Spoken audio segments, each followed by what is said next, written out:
Gerai, tai labas rytas dar kartą, mes šiandieną einame toliau ir 17 dalis, tai yra paskutinta dalis, paskutintas romiečiams laiško, paskutintasis skyrius, yra 16 skyrius. Šiandieną užbaigsime laišką romiečiams. Noriu paklausti, kas galbūt skaitėte 16 skyrių namie? Vienas turim, gerai. Gerai, gal kažkas dar? Visi skaitė. Esame skaitę. Esate skaitę. Gerai. Tai jeigu kas norite prisiminti visą laišką romiečiams, viskas yra mūsų YouTube kanale, galite pasižiūrėti visas dalis. Iš tikrųjų, laiškas romiečiams yra pakankamai įdomus. Aš pamiršau pasiimti savo užrašus. Tai va. Tai... Kad jis įsijungtų. Va. Tai šios dienos tema 17 yra tikėjimas, kuris matosi. Ir matosi tikėjimas per žmonės. Tai va. Taigi, apaštalas Paulius romiečiams laišką pradeda nuo Evangelijos ir baigia žmonėmis. Tai pasimelskime pradžiai. Gerai? Dangiškas Tėve, dėkojame tau, kad tu esi geras. Prašau Viešpatie, kad tu dabar vestų mane kalbėti Viešpatie tavo žodžius. Meldžiuosi Viešpatie, padėk ir klausytojams išgirsti tavo žinią, priimti ją. Meldžiuosi Viešpatie, kad atkimštų mūsų ausis, sumikštytų mūsų širdis. Išlaisvintų Viešpatie mūsų protus girdėti tavo žodį. Meldžiuosi Viešpatie, kad tavo šventoji dvasia kalbėtų mums, kad jinai įtikintų, kad jinai keistų mūsų iš vidaus ir kad mūsų gyvenimai Viešpatie būtų pasikeitę. Prašom Viešpatie, kad tu ir vestų mus ir toliau. Jėzus vardu. Amen. Amen. Taigi, kodėl apaštalas Paulius kalba toliau čia apie žmonės? Ir tai nėra atsitiktinumas. Tikrasis tikėjimas visada matosi per žmonės, per jų gyvenimus, per jų elgseną, per taip, kaip jie gyvena. Taigi, tai nėra vien tik tai teorija, tai nėra vien tik tai kalba, bet visada tikėjimas pasireiškia per žmogų ir taip, kaip jisai juo gyvena. Taigi, pirmas punktas, atsiverskim, pirmas punktas yra tarnystė, kuri matosi. Kas galėtų paskaityti nuo 1 iki 16 eilutės? Pavedu jums mūsų sesę Febę, kuri yra Kenchrekijos bažnyčios tarnautoja. Priimkite ją Viešpatyje, kai pridera šventiesiems, ir padėkite jai prireikus jūsų paramos, nes ir jie yra padėjusi daugam ir man pačiam. Sveikinkite Priscilę ir Akvilą, mano bendradarbius Kristuje Jėzuje, kurie guldė galvas gelbėdami mano gyvybę. Jiems dėkoju ne aš vienas, bet ir visos pagonių bažnyčios. Taip pat pasveikinkite bažnyčią, kuri yra jų namuose. Sveikinkite mano mylimąją Penetą, pirmąjį vaisių Kristui Azijoje. Sveikinkite Mariją, kuri daug darbavosi dėl mūsų. Sveikinkite Androniką ir Juniją, mano tautiečius, kalėjusius su manimi. Jie žymus tarp apaštalų ir anksčiau už mane yra Kristuje. Sveikinkite mane, mano mylimąjį Viešpatyje Amplijatą. Sveikinkite mūsų bendradarbį Kristuje Urboną ir mano mylimąjį Stachį. Sveikinkite Apelį, išbandytą Kristuje. Sveikinkite tuos, kurie iš Aristobulo namų.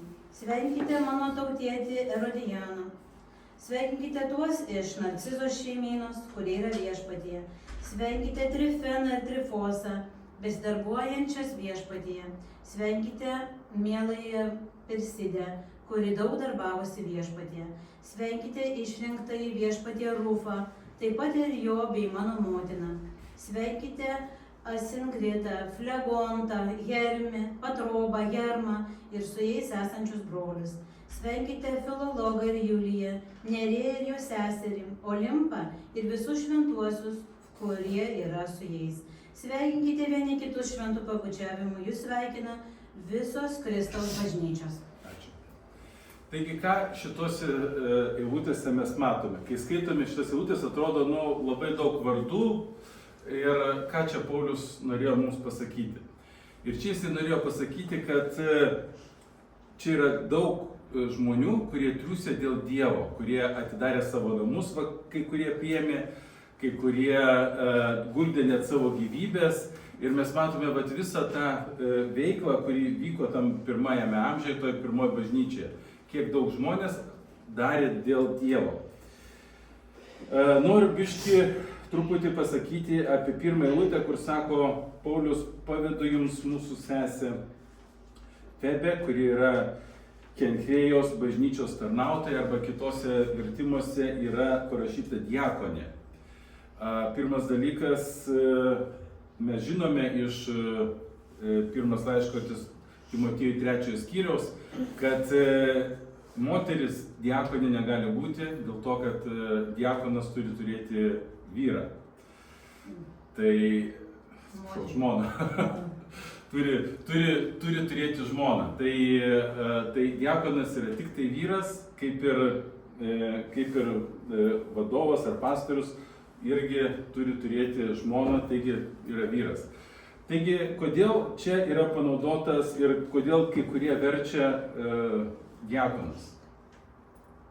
Bet žinot kas nors?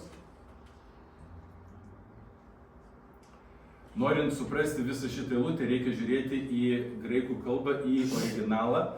Ir kas ten parašyta, tai tas žodis tarnautojas yra diakonos, kuris išvertus reiškia tarnaujantis žmogus, pasitarnaujantis tas, kuris kažką tai daro bažnyčioje. Jeigu mes kažką darome bažnyčioje, mes galime save laisvai vadinti diakonos, tai yra pasitarnaujantis žmogus. Bet bažnyčioje yra tam tikra pozicija arba, kaip sakyti, pareigos jo, kurias Dievas skiria vyrams. Ir tai yra diakonai.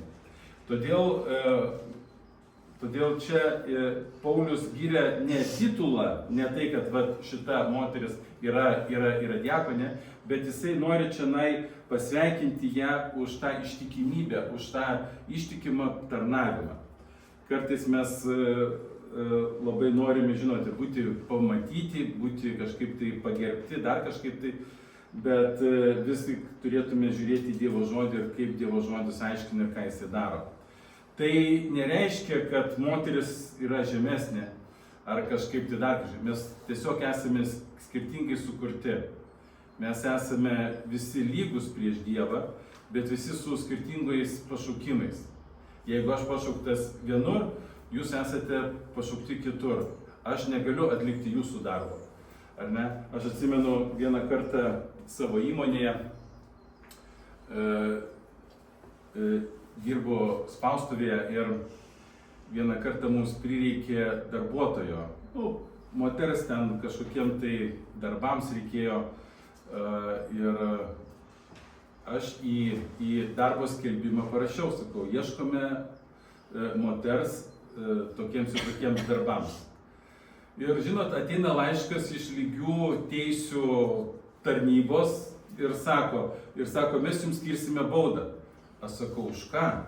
Sako, jūs pažeidėte lygių teisių kažką ten, žodžiu, ir žodžiu, sako, jūs negalite taip rašyti. Aš jam sakau, klausykit, darbas yra moteriškas, sakau, vyras nepadirbs tokio darbo. Aš jau žinau, ta prasme, jeigu reikia kažkokius kasti griovius, tai tu nepaimsi moters, moters to negali padaryti. Ir taip pat yra moteriški darbai, kuriuos tik tai moteris gali padaryti. Tai, žodžiu, teko man greitai keisti skelbimą ir parašyti ieškome darbuotojos ir darbuotojo.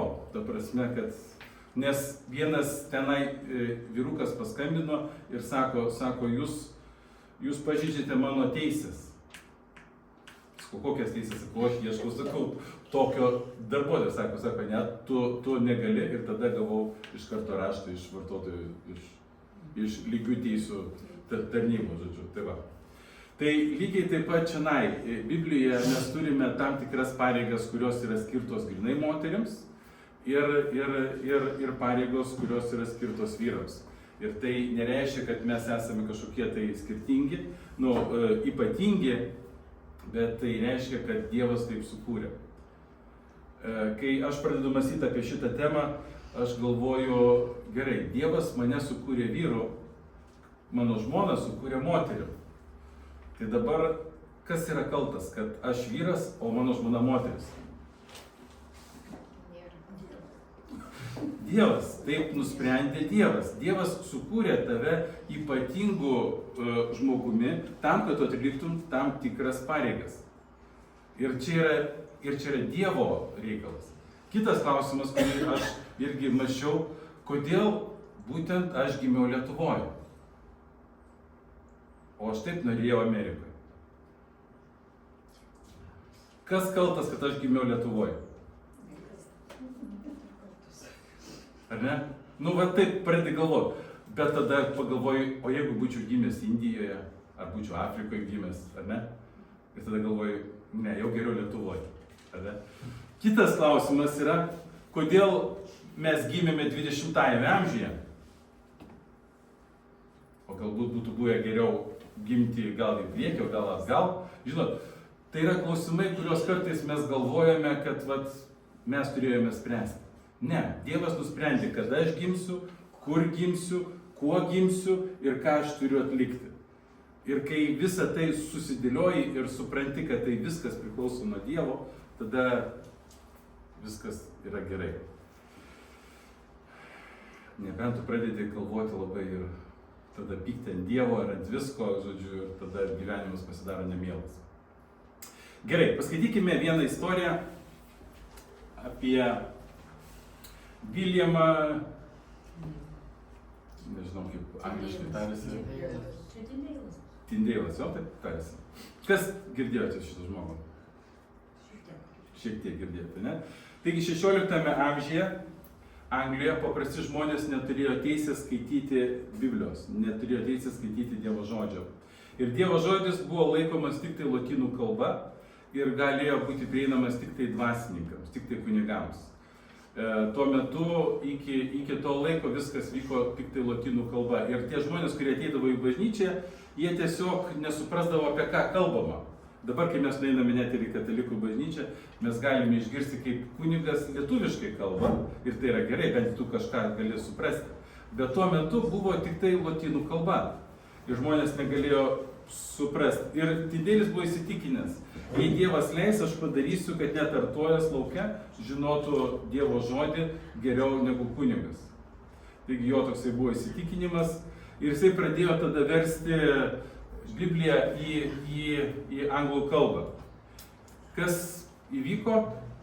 Įvyko tai, kad jisai pradėjo persekiojimas, jį pradėjo persekioti, jis galiausiai turėjo pabėgti iš Anglijos, slapstėsi Europoje, jo knygos buvo deginamos ir galiausiai jisai buvo suimtas, pasmerktas ir 1536 metais buvo sudegintas ant laužo. Buvo sudegintas ant laužo todėl, kad Dievo žodį norėjo perteikti paprastiems žmonėms. Mes dabar turime Dievo žodį ir mes nevertiname jo. Bet tuo metu už Dievo žodį buvo persekiojami žmonės ir buvo deginami ant laužų. Tai va, ir jo paskutiniai žodžiai buvo tokie: viešpatie, atverk Anglijos karaliaus akis, kai jisai mirė. Ir po kelių metų Anglijoje atsirado oficialus Biblijos vertimas. Tai va, tai jo buvo toksai triūsas, jo buvo toksai darbas, jisai norėjo atnešti Dievo žodį į savo tautą. Tai va, tarnystė Dievui dažnai kainuoja. Ir kai mes kartais galvojame, kad va, aš įtikėjau ir man turi būti viskas gerai, nėra taip gerai. nebūna taip gerai. Aišku, jeigu mes gyvename malonės laikė, kaip dabar, kai mūsų niekas nepersikioja už mūsų tikėjimą, kai negauname lazdų kaip Paulius, kai nesame deginami, kai nesame taip labai smarkiai ujami, taip atrodo, kad taip ir turėjo būti. Bet per visą istoriją mes galime matyti, kad krikščionis, tie, kurie norėjo dievotai gyventi, jie visada buvo persekiojami, buvo žudomi ir buvo daug visokių tokių negerų dalykų. Tai va, gerai, antras dalykas, antras punktas, budrumas bažnyčioje. Kas galėtų paskaityti nuo 17 iki 20 eilutės? Prašau jūs, broliai, įsidėmėti tuos, kurie kelia susiskaldymus bei papiktinimus, prieštaraudami mokymui, kurių jūs išmokote. Venkite jų. Tokie žmonės netarnauja mūsų viešpačiui Jėzui Kristui, bet savo pilvui, saldžiomis ir pataikūniškomis kalbomis, jie apgaudinėja paprastųjų širdis. Jūsų klusnumas žinomas visur, todėl džiaugiuosi jumis ir linkiu, kad būtumėte išmintingi gėriui ir neišmanūs blogiui. O ramybės Dievas sutryps šėtono, o jūsų kojomis greitų laikų. Mūsų viešpaties Jėzaus Kristaus malonė tebūna su jumis. Amen. Amen. Čia mes turime perspėjimą.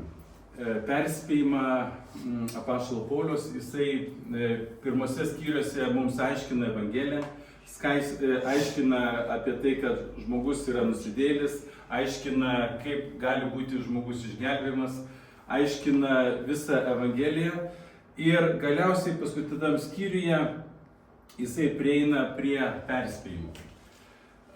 Ne visi žmonės, kurie yra tikintis, yra geri, sakykime taip.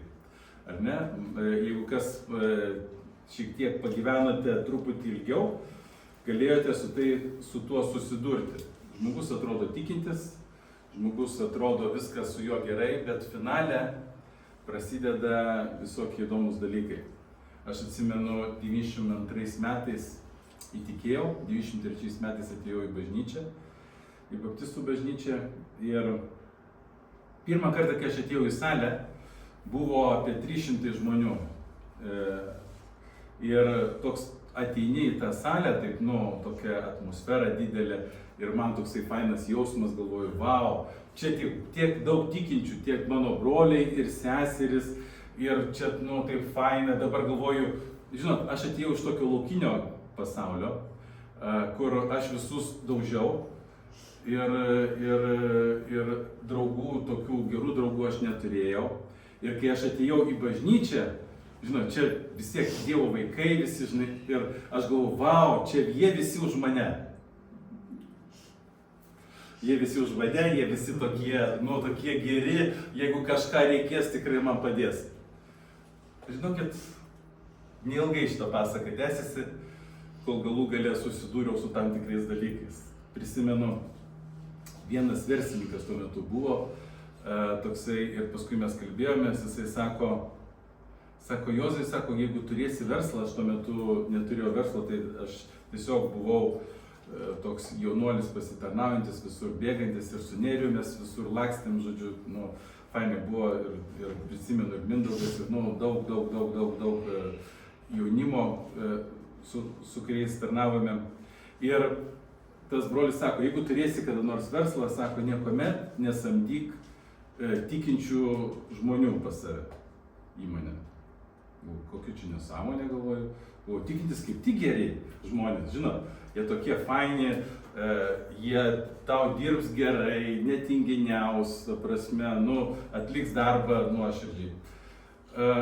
Po kurio laiko įkūriau įmonę ir man reikėjo vieno spaustuvininko ir paėmiau tokį vieną brolį iš bažnyčios, jisai ten kaip tik buvo prie tų pirmųjų tokių, kaip sakykime, žmonių, kurie ten šiek tiek gaudėsi su spauda. Ir, žinot, susidūriau su tokiu dalyku. Tas brolis, kuris ateina pas tave dirbti, jisai įsivaizduoja, kad ateina dirbti pas brolį. Jeigu ateina dirbti pas brolį, gali tada laisviau dirbti. Žinot, gali netlikti savo darbo iki galo, gali ilgiau pasėdėti, gali, ta prasme, viskas laisviau, nes ateini pas savo, žinot, pas savo, kai ateini, tai tokios nei atsakomybės yra, nei ten ta. Tai jisai turėjo tokią kaip ir tokį suvokimą, kad ateinu pas savo brolį ir aš galiu truputį laisviau elgtis. Tuo tarpu aš įsivaizdavau, kaip darbdavys aš įsivaizdavau, kad priimsiu žmogų ir jisai dirbs man kaip viešpačiui. Žinot, kaip viešpačiui. Tai ir dirbs, ir nuoširdžiai, ir daug, ir gerai.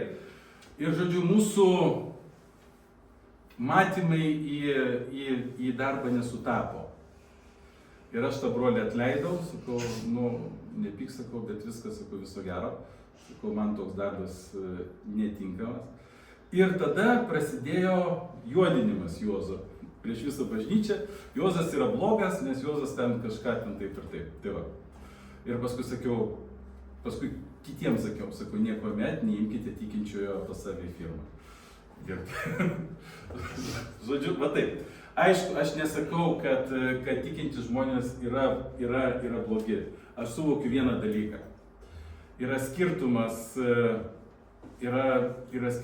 tarp tikinčio ir netikinčio. Žinot, koksai?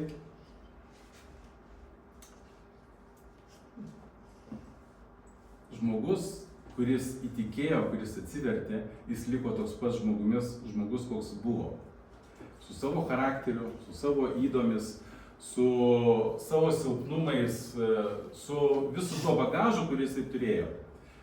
Tik tai skirtumas tarp tikinčio ir netikinčio yra tas, kad tikintysis stengiasi gyventi tokį geresnį gyvenimą arba, sakykime, tokį krikščionišką gyvenimą. Bet jisai vis tiek paslysta. Ir kai tu žiūri į žmogų ir tikiesi, kad tas žmogus dirbs kažkaip kitaip, yra naivu matyti. Ta prasme, aš tikiu, kad Viešpats keičia žmogų. Aš tikiu, kad mes irgi keičiamės. Ir kad mūsų vidinis žmogus tampa kasdieną vis geresnis. Bet vis tiek mes liekame su savo įdomis ir mes vis tiek paslystame. Ir todėl, kai mes žiūrime į vienas kitą, mes vis tik turėtume žiūrėti, kad tai yra vis tiek žmogus prieš mane. Vis tiek yra žmogus, jame gyvena Kristus, jam Kristus atleido. Mes irgi turime atleisti ir priimti jį, ir stengtis padėti, ir stengtis draugauti, ir stengtis būti kaip šeima. Bet turėtume nepamiršti, kad vis tiek mes esame su savo įdomis, su savo nuodėmis, su savo silpnumais. Ir nereikia vienas kito idealizuoti ir sakyti, kad jūs dabar atėjote, matote Juozą su švarku ir aš taip net ir miegu su švarku, toks esu geras ir pūkuotas. Tada? Aš toks nesu. Tai va, nes kiekvienas su savo įdomis su tuo. Tai va. Čia, ką norėjo apaštalas Paulius pasakyti romiečiams bažnyčioje, jisai sako, prašau įsidėmėti tuos, kurie kelia susiskaldymus bei papiktinimus, prieštaraudami mokymui, kurio jūs išmokote. Reiškia, kad vis tiek atsiras žmonės ir mūsų tarpe atsiras tie, kurie pradeda kelti visokios problemas, visokius susiskaldymus, visokius nepasitenkinimus. Ką Paulius sako? Išmeskite juos iš bažnyčios. Taip sako? Nesako taip. Sako, jūs sako, ką? Sako, jūs tokius įsidėmėkite, su tokiais žmonėmis elkitės atsargiai, bet jokių būdų negalima jų išvaryti iš bažnyčios. Galbūt tokie žmonės kaip tik atsivers, atsigręš, paliks savo kelius. Todėl bažnyčios durys turi būti visada atviros, mūsų širdis visada plačios, priimti žmonės, aiškinti jiems, vesti juos į Dievo karalystę. Ir čia perspėjimas yra toksai, galbūt, jie gražiai kalba, galbūt tokie žmonės gali atrodyti dvasingi, bet jų centras, gyvenimo centras yra ne Kristus.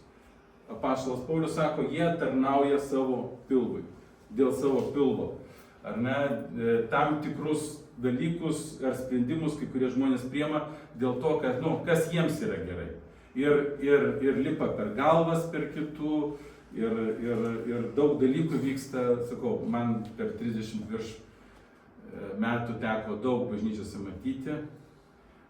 Gaila, kad kai kurie žmonės yra sužeisti dėl tokių dalykų, kai kurie nustoja lankyti bažnyčią, kai kurie net išeina iš tikėjimo visai ir palieka viską, ir tokių žmonių daug netekau, daug tokių išėjo, gaila yra, bet jie susižeidžia dėl to, kad kažkas kažką į tai jiems padarė. Iš tikrųjų, aš ir tu turime žiūrėti ne į žmogų, ne į pastorių, ne į diakoną, ne į šalia esantį žmogų. Mes turime žiūrėti į Kristų. Ir kai mes matome Kristų, mes tada, pasaulis atrodo visai kitaip. Todėl jeigu mūsų koncentracija yra į pastorių ar į kažkokią tarnautoją, mes kažkada tai juo vis tiek nusivilsime. Taigi sudėkite viltis ne į mane, bet į Kristų.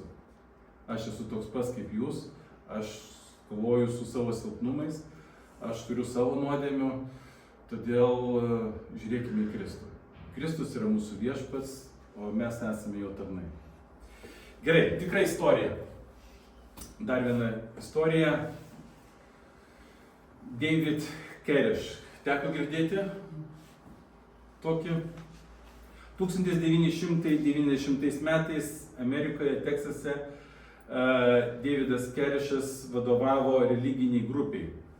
Iš pradžių jisai mokė Biblijos, kalbėjo apie paskutinius laikus ir jisai save net reprezentavo tokį kaip Dievo pranašą, kaip labai gerai žinantį Dievo žodį.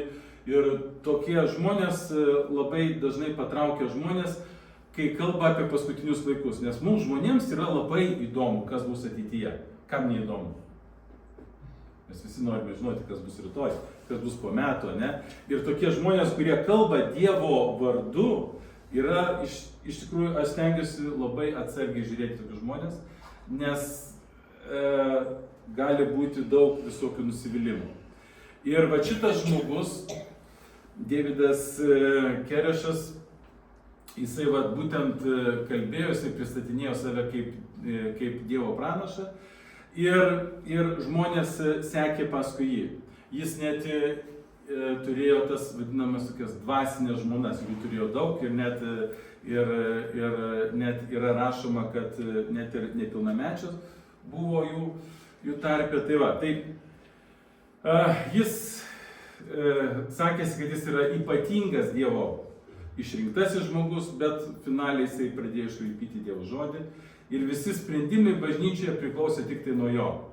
Ta prasme, jis toks buvo tokia kaip sekta susikūrė. Žmonės jam atidavė kontrolę, žmonės juo pasitikėjo ir jie nebetikrino, ar tai atitinka Dievo žodį. Ta prasme, žmogus peržengė visas Dievo žodžio ribas ir pradėjo skelbti tai, ką jis norėjo. Ir 1993 metais vis tik Amerikos specialioji tarnyba, FBI, kaip jie ten sako, ne, apsupo tą namą, kur jie buvo. Ir tai vadinasi Vatso tragedija. Buvo ir 51 dieną jie buvo apsupti ir niekaip nepasidavė. Finale užsidegė tas namas, kuriame jie buvo ir 703 žmonės žuvo. 703 žmonės žuvo ir pats Davidas irgi žuvo tame tarpe. Tai va, didžiausia yra klaida mūsų tarpe, kai mes pradedame pasitikėti žmogumi, o nebežiūrime į Dievo žodį. Todėl ir aš raginu mus, skaitykime Dievo žodį, žiūrėkime, kas parašyta, nes kils ir mūsų tarpe parašyta, kad netikrų pranašų. Ir mes turime tikrinti, ar taip sako Dievo žodis. Taigi, pažadas, kurį mes turime, sako, ramybės Dievas greitai sutrins šėtoną po jūsų kojomis. Tai va, blogis visada bus, bet Dievas visada taria paskutinį tą žodį. Trečias punktas. Bažnyčia ne vienas žmogus. Bažnyčia ne pastorius, bažnyčia ne tarnautojas, bažnyčia ne vienas lyderis, bet bažnyčia tai yra, mes žinome, kad žmonės. Gerai, kas galėtų paskaityti nuo 21 iki 24 eilutės? Jūs sveikina mano bendradarbis Timotiejus ir mano tautiečiai Liucijus, Jasonas ir Sosipatras. Aš Terėjus, šio laiško surašytojas, sveikinu jūs viešpatyje. Jūs sveikina Gajus, mano ir visos bažnyčios šeimininkas. Jūs sveikina Erastas, miesto iždininkas ir mano brolis Kvartas. Mūsų viešpaties Jėzaus Kristaus malonė tebūnie su jumis visais. Amen. Ačiū. Taigi Paulius čia mini savo bendražygius, bendradarbius, tie, kurie su juo dirba. Ir todėl visada, kai skaitysite Dievo žodį, niekuomet nematysite, kad būtų parašyta vienaskaitoje vyresnysis arba pastorius. Visur jūs matysite daugiskaitą. Todėl yra labai pavojinga, kai bažnyčioje pasidaro vienas žmogus, kuris viską nusprendžia. Todėl aš visada sakau, ateikime kartu ir kurkime bažnyčią kartu. Bažnyčia tai nėra vienas lyderis. Bažnyčia tai yra žmonės. Bažnyčia esame mes. Mes turime kurti bažnyčią ir mes esame tas vienas kūnas. Ir čia mes matome, kad Paulius rašo, sako, mano bendradarbis Timotiejus, mano tautiečiai Liucijus, Jasonas ir taip toliau, jisai išvardina žmonės, kurie prisideda prie bažnyčios statymo. Tai aš tikiuosi ir turiu viziją, kad mes tapsime bažnyčią, kur nebus vienas žmogus išreikštas labai, bet kad būsime mes visi kartu ir eisime visi tam bažnyčios statyme. Visi turėsime savo balsą, visi būsime lygus. Aš atsimenu kažkada geroj naujienai, priminsiu vieną tokį atvejį, kažkada atsimenu, būdavo vyrų susirinkimai, vykdavo ir mes vyrai susirinkome į spręsti kažkokį vieną klausimą, atsimenu. Ir mūsų gal buvo 17 vyrų ir pastorius, ar 16 vyrų ir pastorius, žodžiu. Ir kažkoks buvo klausimas pakeltas, žodžiu, visi vyrai prabalsavome, kad mes už tą klausimą ir taip reikia spręsti. Atsistojo pastorius ir sako, ne, jūs visi blogai suprantate, turi būti taip. Ir vienas žmogus nusprendė viską. Ir tada aš galvoju, tai palauk, tada ką mes čia darome? Ar ne? Tai manau, kad taip neturėtų būti.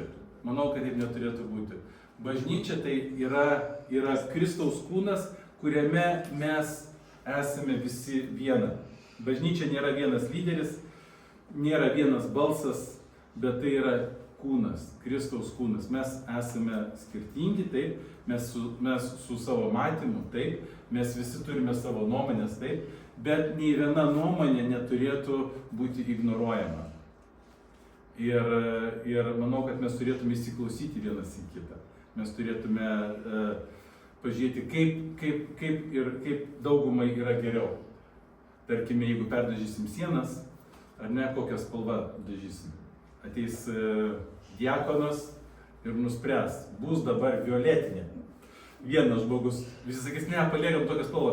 Diakonas sakys, ne, bus violetinė. Tada tauks ir nudažo. Ne, taip neturėtų būti. Gerai, dar viena istorija. Mėgstate istorijas? Mėgstate istorijas, gerai. Dar viena istorija. Dietrichas Bonhoefferis. Jis gyveno nacistinės Vokietijos laikais.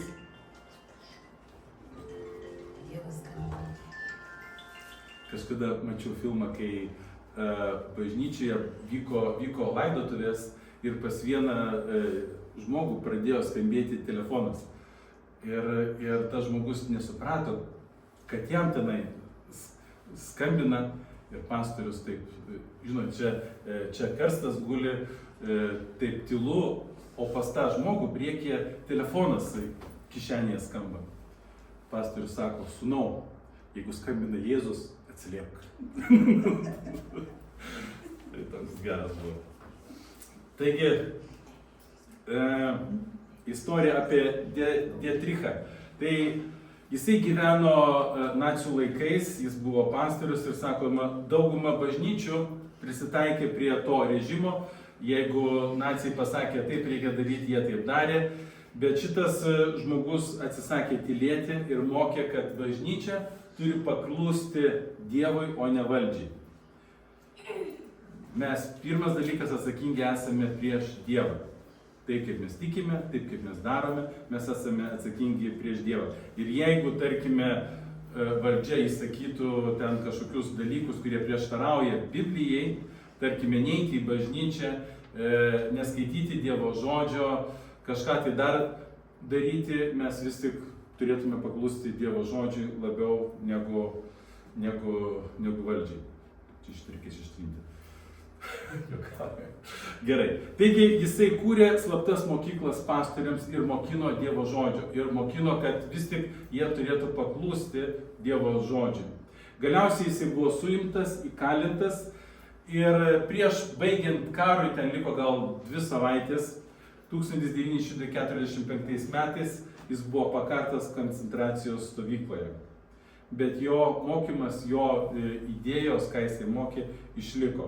Ir jisai rašė, bažnyčia yra bažnyčia tik tada, kai ji yra dėl kitų. Ne dėl savęs, ne taip kaip man patinka, bet bažnyčia yra visiems. Taigi tikroji bažnyčia nėra kartais patogi, jinai nėra pasyvi ir jinai gyvena dėl kitų žmonių. Mano tikslas yra ne tai, kad man čia būtų fainai ateiti, bet mano tikslas aš turiu gyventi dėl kitų. 4 punktas. Viskas apie Dievą. Paskaitykime paskutintas eilutes nuo 25 iki 27. Tam, kuris gali jūs padaryti stiprius, kaip sako mano Evangelija ir Jėzaus Kristaus skelbimas, sekant apreiškimų paslapties, nutylėtos per amžinuosius laikus, o dabar atskleistos ir pranašų raštais amžinojo Dievo įsakymų, paskelbtos visoms tautoms, kad jos paklustų tikėjimu vienam išmintingajam Dievui per Jėzų Kristų, šlovė amžių amžiais. Amen. Ačiū. Taigi sako, tam, kuris gali jūs sustiprinti. Mes visada eisime per problemas, mes visada eisime per sunkumus, bet yra tas, kuris visada gali mus sustiprinti. Ar einame per persekiojimus, ar dar kažkas vyksta, sako, Dievas gali mus sustiprinti. Ir jam vienam yra garbė. Taigi Evangelija buvo apreikšta visoms tautoms. Ir tikslas, kodėl? Tam, kad visi būtų paklusnus tikėjimui. Tam, kad visi būtų paklusnus Dievui. Tikėjimas nėra tai, kad aš tikiu tai savo širdyje. Tikėjimas tai yra gyvenimas, mano gyvenimas, kai nors man gali būti sunku, bet aš gyvensiu ir išlaikysiu Dievo žodį, išlaikysiu tą krikščionišką gyvenimą. Taigi, paskutinis dalykas, pabaiga. Romiečiams 16 skyrius yra pilnas vardų ir tai ne šiaip sąrašas. Tai yra žmonės, kurie tarnavo, žmonės, kurie kentėjo ir žmonės, kurie išliko ištikimi. Taigi, įdomus dalykas, jeigu kas nors parašytų Kauno bažnyčios istoriją, bažnyčia, tarkim, kažkokia, ne, ar ten būtų mūsų vardai? Aš labai norėčiau, kad ten atsirastų kiekvieno mūsų vardas. Ar ne, jis arba jie ištikimai tarnavo Dievui, jį prisidėjo, kentėjo dėl Kristaus, taip, bet ištikimai tarnavo Dievui, išliko ištikimai. Taigi šiandieną mes nesame stebėtojai, bet esame tarnautojai ir ištikimai ir norime sekti Kristumi iki kada? Iki savo gyvenimo galo. Ne tik tai sekmadienį, bet ir pirmadienį, ir antradienį, trečiadienį poilsis, ne, ketvirtadienį, ar ne? Visom dienom, ne? Visom dienom mes turime tarnauti Dievui. Taigi, 4 punktai, kuriuos aš noriu palikti mūsų šiandieną. Tarnauk net, jei tavęs nemato. Kartais yra toksai pavojus, kad aš tarnauju tik tai tada, kai mane mato, kai aš gaunu tokį, žinot, Juozas geras, fainolis, arba Zita labai šaunuolė, ar ne? Tarnauk, kai niekas tavęs nemato. Aš iš tikrųjų turiu tarnauti ne dėl žmonių, ne dėl to, kad mane pagirs, bet turiu tarnauti dėl Dievo. Tai yra pagrindinis dalykas. Antras dalykas, viską, ką mes girdime, ypač dabar internete, ypač su dirbtiniu intelektu, ypač su įvairiais mokymais, pamokslais ir visais kitais dalykais. Net kai ir čia kalbama iš tribūnos, viską tikrinkime pagal Dievo žodį.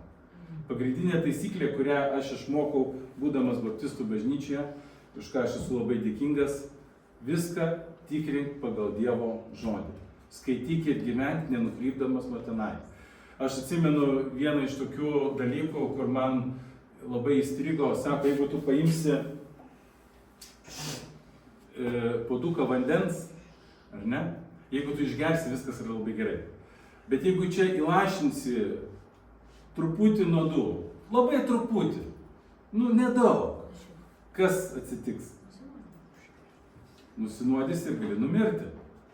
Tai lygiai taip pat su Dievo žodžiu. Jeigu aš paimu Dievo žodį, ar ne, viską mokau, kas parašyta, bet truputį pridedu savo religijos, savo tradicijų, savo kažkokių nesąmonių, ir kas atsitinka, užsiterši visas ir finale gali pasibaigti nekaip. Trečias punktas, kuris yra labai svarbu, ypač mums visiems, būk bažnyčios dalimi, o ne stebėtoju.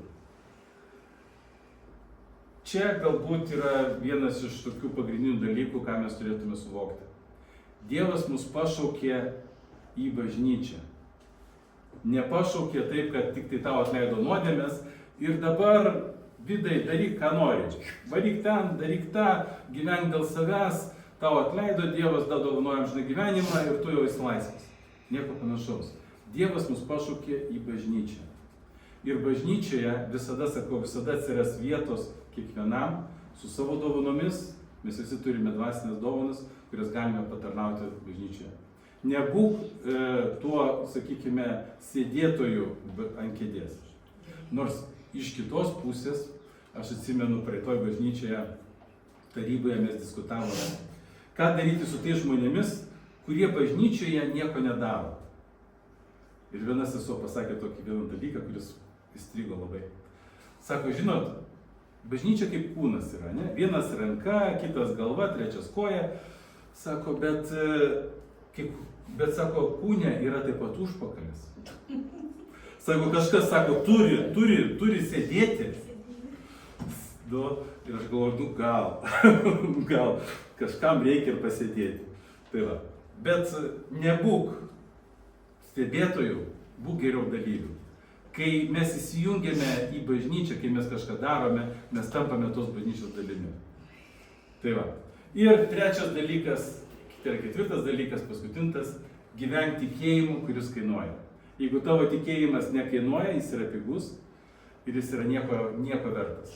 Jeigu tavęs nepersekioja, jeigu apie tave blogai nekalba, jeigu tu negauni lazdų, jeigu nieko blogo tau neatsitinka dėl tikėjimo, tavo tikėjimas yra tuščias. Pasakysiu atvirai.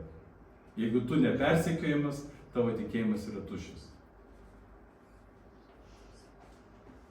Ir žinot, kas persekioja? Persekioja tie religingi žmonės. Persekioja religingi žmonės. Aš savo kaimynams čia esantiems esu neįdomus. Visiškai neįdomus. Mane persekioja tikintieji. Jėzų nukryžiavo kas? Religiniai tikintieji. Aišku, romėnai nukryžiavo, bet juos įdavė religiniai vadovai. Taigi tikintieji iš tikrųjų yra tie, kurie mus persekios. Tai jeigu jūs tave persekios, tai tik tai tikintieji. Taip, netikintiesiems tu nesi įdomus.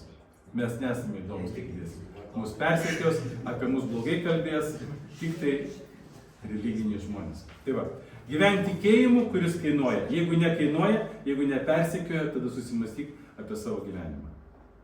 Gerai, užbaikime maldą. Atsistokime.